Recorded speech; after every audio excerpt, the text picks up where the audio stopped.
পদ্মা ও মধুমতি সেতু চালুর পর নড়াইল বেনাপোল মহাসড়কে যানবাহনের চাপ বেড়েছে কয়েক গুণ।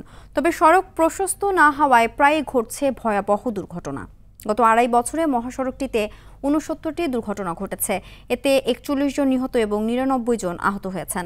দ্রুত ভাটিয়াপাড়া বেনাপোল অংশের সড়ক প্রশস্তকরণের দাবি এই অঞ্চলের বাস মালিক, শ্রমিক ও এলাকাবাসীর।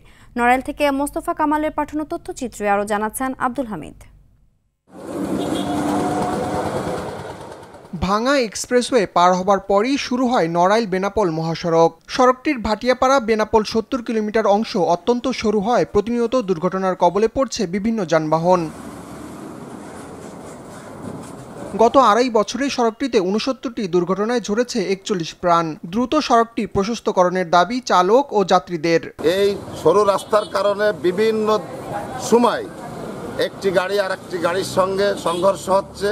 ভ্যান, রিক্সা, ইজি বাইক, নসিমন, করিমন, এদের দ্বারাই আমরা আরো বেশি ক্ষতিগ্রস্ত হই।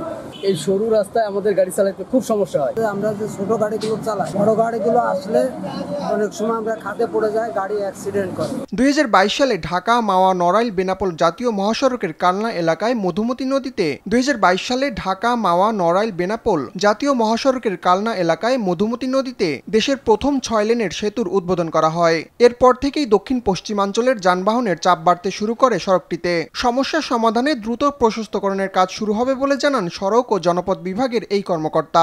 পর্যাপ্ত সংখ্যক কালভার্টের প্রস্তাবনা দেওয়া হয়েছে এবং এই অর্থ বছরের শেষের দিকে আমরা এই সড়কটি প্রশস্তকরণের 10.3-তে উন্নীতকরণের জন্য ব্যবস্থা গ্রহণ করব। তো এই সড়কে কিভাবে চলাচল করলে দুর্ঘটনা কম হবে, জনগণেরও এই বিষয়ে সচেতনতা হতে হবে। দুর্ঘটনা এড়াতে দ্রুত মহাসড়কটি প্রশস্তকরণের প্রকল্প বাস্তবায়নের দাবি নড়াইলবাসীর। আব্দুল হামিদ, RTV।